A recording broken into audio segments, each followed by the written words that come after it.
You're the same age as you? Alright, everybody. I don't know. Happy Thanksgiving. I'm going to tell you about McCulloch v. Maryland. The greatest case in American history. Yes. Now, McCulloch the guy who invented rollerblades? The very one. But he was also famous for this case.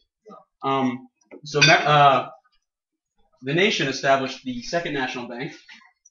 When did they do that? What about the First National Bank? Don't worry about it. We're on the second one right now. Could you smoke in the bank at that year? Probably, yes. There were no smoking laws. Anyway, the point is the Second National Bank is made, and there's a branch in Maryland. Right? Did Hamilton have anything to do with this? He loved the bank, but no, he's out of the picture. Well, I mean, Did Bird That's why he's on the $10 bill, because he loves money. Anyway, Second National Bank, they established a branch in Maryland.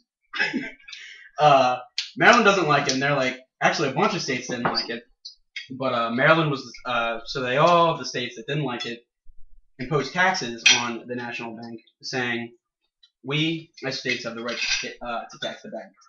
So they tax it. And the national government doesn't like that, of course, and it goes to a Supreme Court case. McCulloch v. Maryland. Really? McCulloch was actually really corrupt. And, So it's all about a bank. yeah, it's all about the bank. What year again? 1819. Anyway, Good, yeah.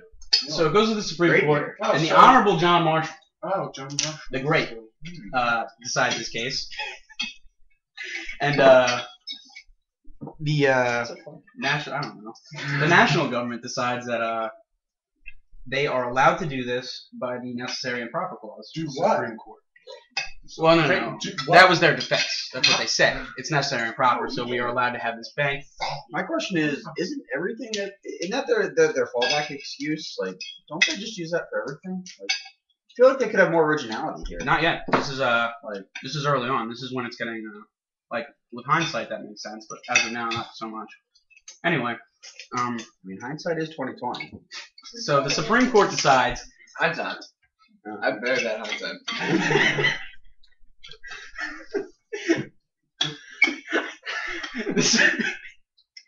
The Supreme Court decides that it is unconstitutional for the state bank to tax the national bank because taxing, although it is a sovereign power of the states, is not sovereign when it deals with national institutions, because taxing essentially voids the federal government's ability to establish a national bank, because you can just tax it out of business. And when the federal government has supremacy over the state government, and they are not allowed to impede on that supremacy, so the case was decided for the federal government.